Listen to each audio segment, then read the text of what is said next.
Hello my good people, how una dey o? Una welcome back to my channel. My wonderful people, yesterday after the fight between Queen Naomi ogunwusi and Olori Ashley, Queen Naomi has come to a conclusion according to what we heard. Una remember when that fight happened, Kabiyesi was there. It all started that Olori Ashley asked Kabiyesi for half of his wealth so that she can divorce him and also free him so that she can leave palace. Kabiyesi told her is impossible. Now, all the thing was what happened between her and Kabiyesi. She carry quarrel, carry face, comot. When she came back, she now saw Kabiyesi and Queen Naomi in his chambers. Already Queen Naomi came with her doctor to break the good news about the babies to him. And Kabiyesi begged her to stay so that she will go back to Akure with security and all of that. So she stayed behind a little while.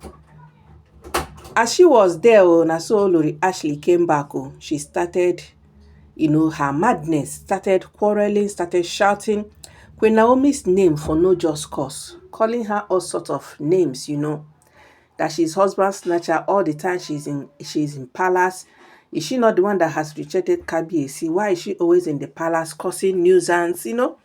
So many things that she said to Queen Naomi, which Queen Naomi didn't even answer her until she came and hit her. That was how Queen Naomi retaliated and fight busted. So my correct people, according to the information, after the gbasgbos and all of that, that Olori Ashley left Kabiyesi's chambers to her own apartment, Queen Naomi told Kabiyesi that palace is too toxic for her. She said, obviously, that these mamalawos, they have refused to leave. And she herself, there's no way she can come back to the palace without these women leaving. That the love they have for each other is not enough. He needs to do something about this mamalawos. It is not in her place to pursue this mamalawos then comot. It is Kabiyesi that is supposed to do something. She is not the right person to make them go. That Kabiyesi is the person that should do that.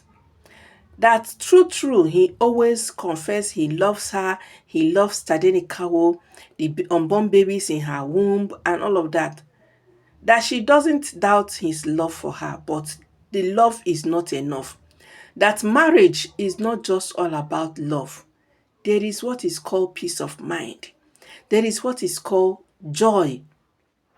That anytime she comes in contact with these Oloris, them, every piece of mind she has with Kabiyesi, all of it is shattered.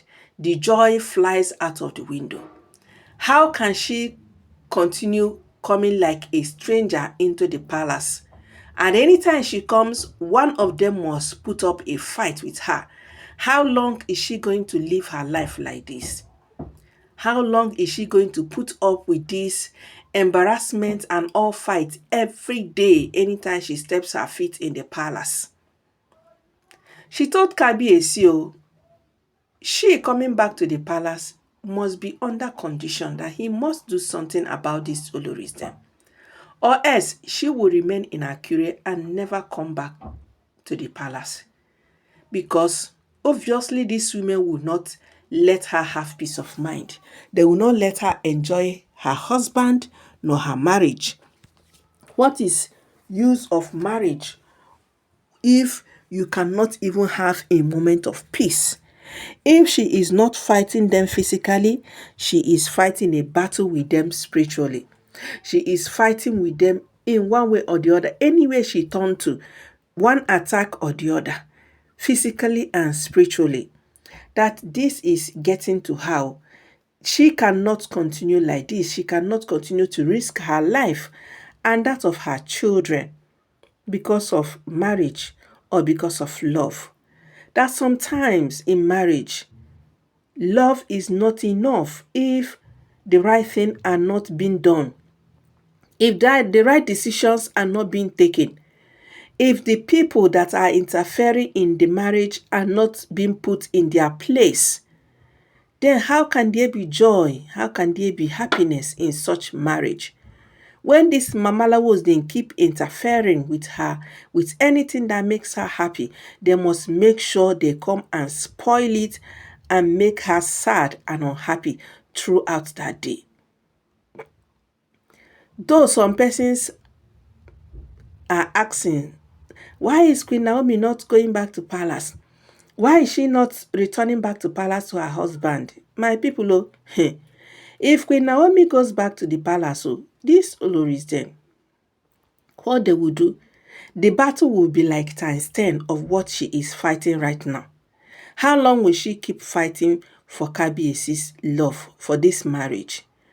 Is it what she's going to do for the rest of her life? The same question I've been asking is the same question Queen Naomi silekunola is asking Kabiesi, whether na so then go day. Is this how they will keep, is this how she will keep fighting every day? That him, Kabiesi, is assuring her that he will be here, he will be protecting her. But the reality and the truth is that Kabiesi cannot be around 247. And also, Kabiesi, he will just get easily tired with the whole thing. If every day is one problem or the other, he will easily get tired. How can he keep settling fights every day? How can he keep settling quarrel and, basbos every day coming from these mamalawos there? That all these things is really getting at her. And the right thing is for her is to stay out of this palace for a while so that she go even cool her head, that the way she is seeing everything, she doesn't think that all this is going to work out though. My correct people, now that one na him scatter Kabiesi's head though. Because when Naomi, as we heard, left palace that yesterday after that quarrel and was in annoyance, she left. She wasn't happy when she was leaving. She wasn't happy at all. And that is the same thing that we have been saying. That is the same thing we have been shouting. Kabiesi, do something about this olorism before you lose your wife. Do something about them, because there's a time if you reach her up to her neck, she wouldn't mind. She would take some kind drastic decision. I know maybe it might be because of this, her children, especially Prince Tadenikawo. That is what is holding her back. He is still little to leave Kabiesi now for his sake, And now look at another pregnancy, unborn twins. Is this not really too much for just one person? Well, I hope in all of this that our queen will make the right decisions and stand by it and not let Kabiesi talk her out of it. Yes, me personally, I am not advising for divorce of all of that. I am saying let her go far away from the palace. Even if stay in Akure, don't come to the palace, or go to Lekki Mansion, anywhere else but except palace. It is not safe for her, and her life is still very, very much important to us, to Kabiesi, and to Ile-Ife Kingdom. So my correct people, and also to her children, they need her. If anything should happen to her, these children, they go suffer it. No matter what, even if Kabiesi has the money to take care of them, nobody can take care of a child or children as much as the mother or more than the mother. That is just the truth. So my correct and lovely people, drop your own analysis, your own contribution in the comment section. Good morning, good afternoon, good evening to you all according to your time. If this is the first time of you seeing our channel, I beg, hit on the subscription button and also turn your notification bell on. Do not forget that this information, this gist and aproko is alleged though, based on rumors and speculations wey we dey hear, wey we dey come out from the palace of Ile-Ife and from the internet. So my correct people, drop your own contribution inside the comment section. Give this video a thumbs up and also share it. I will see you guys in my next video. Bye bye.